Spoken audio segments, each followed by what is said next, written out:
नमस्कार। आज हम चल रहे हैं उज्जैन के महाकालेश्वर मंदिर की रहस्यमयी दुनिया में।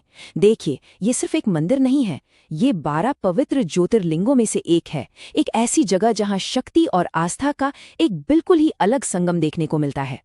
तो सबसे पहले बात करते हैं उस रहस्य की जो इस मंदिर को सबसे अलग बनाता है। यहाँ एक ऐसी आरती होती है, भस्म आरती, जिसके बारे में सुनकर शायद आप चौंक जाएंगे।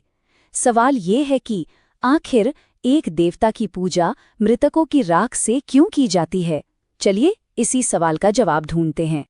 और बात यहीं खत्म नहीं होती। एक ऐसा श्राप भी है जिससे आज के बड़े बड़े नेता तक खौफ खाते हैं।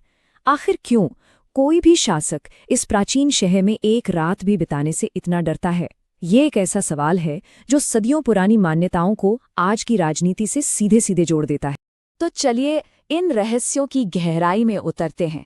इस मंदिर को अगर सच में समझना है तो हमें इसकी सबसे अनोखी और हाँ, कुछ हद तक डरावनी लगने वाली परंपराओं को जानना ही होगा। जरा सोचिए, सुबह के 4 बजे जब लगभग पूरी दुनिया सो रही होती है, यहाँ एक बहुत ही अद्भुत अनुष्ठान होता है, भस्म आरती। ये सिर्फ एक पूजा नहीं है, ये एक बहुत गहरा प्रतीक है जो इस मंदिर को सबसे अलग पहचान देता है। लेकिन क्या आपको पता है कि ये आरती हमेशा से ऐसी नहीं थी? पुराने समय में ये सचमुच में चिता की राख से की जाती थी। हाँ, आज के समय में ये गाय के गोबर और पवित्र लकड़ियों से बनी एक खास भस्म से होती है, जो जीवन और मृत्यु के चक्र का प्रतीक है। यह बदलाव हमें दिखाता है कि कैसे परंपराएं भी समय के साथ अपना रूप बदलती हैं। अच्छा, अब बात करते हैं उस मान्यता की जो बड़े बड़े राजनेताओं की भी नींद उड़ा देती है।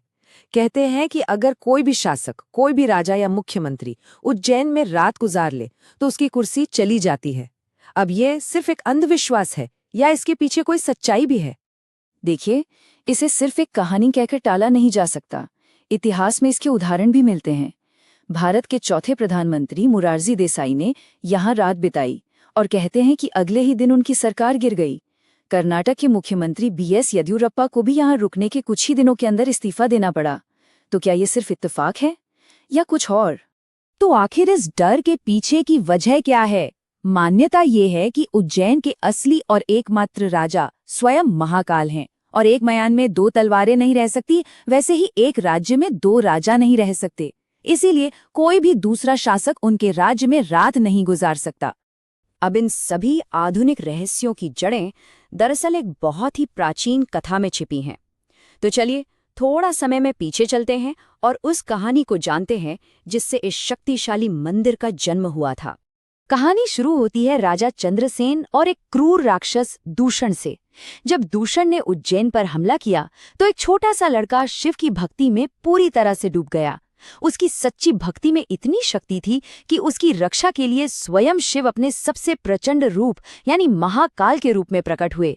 बस एक ही पल में उन्होंने दूषण और उसकी पूरी सेना को जलाकर राख कर दिया और फिर उसी राख से अपना श्रृंगार किया। यहीं से भस्म आरती की दिव्य परंपरा की शुरुआत हुई। तो इस कहानी से हमें क्या पता चलता है कि भस्म आरती मौत का कोई मातम नहीं, बल्कि बुराई पर अच्छाई की प्रचंड जीत का जश्न है।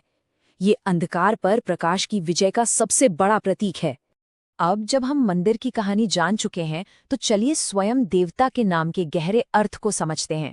आखिर ऐसी क्या बात है जो महाकाल को शिव के बाकी सभी रूपों से इतना अलग और इतना शक्तिशाली बनाती है? महाकाल नाम का अर्थ ही बहुत गहरा है। संस्कृत में काल शब्द के 2 मतलब होते हैं, एक है समय और दूसरा है मृत्यु। इसलिए महाकाल वो हैं जो समय और मृत्यु दोनों से परे हैं, दोनों के स्वामी हैं। वो इस ब्रह्मांड के परम शासक हैं। और एक और बहुत खास बात, ये ज्योतिर्लिंग स्वयंभू है। इसका मतलब है कि ये अपने आप धरती से प्रकट हुआ है। इसे किसी इंसान ने बनाया या स्थापित नहीं किया, जो इसे और भी ज्यादा दिव्य और शक्तिशाली बनाता है। अब एक और अनोखी बात पर ध्यान दीजिए। जहां ज्यादातर शिवलिंग उत्तर दिशा की ओर होते हैं, जिसे जीवन और दिव्यता की दिशा माना जाता है, वहीं महाकालेश्वर दुनिया का एकमात्र ज्योतिर्लिंग है जो दक्षिण दिशा की ओर है, यानी मृत्यु की दिशा। ऐसा क्यों? क्योंकि महाकाल मृत्यु से डरते नहीं हैं, बल्कि उसका सामना करते हैं और उस पर राज करते हैं। तो दक्षिण की ओर मुख करके महाकाल अपनी शक्ति का ऐलान करते हैं और मृत्यु पर अपनी जीत की घोषणा करते हैं। और उनके भक्तों के लिए इसका मतलब है हर तरह के डर से मुक्ति और अकाल मृत्यु से सुरक्षा का एक अटूट वादा। तो महाकालेश्वर मंदिर सिर्फ एक पूजा की जगह नहीं है, ये समय, मृत्यु और शक्ति का जीता जागता केंद्र है। और ये हमें ये सोचने पर मजबूर करता है कि अगर सिर्फ एक मंदिर इतने गहरे रहस्य समेटे हुए है, तो इस पूरे ब्रह्मांड में और कितने अनसुलझे रहस्य छिपे होंगे।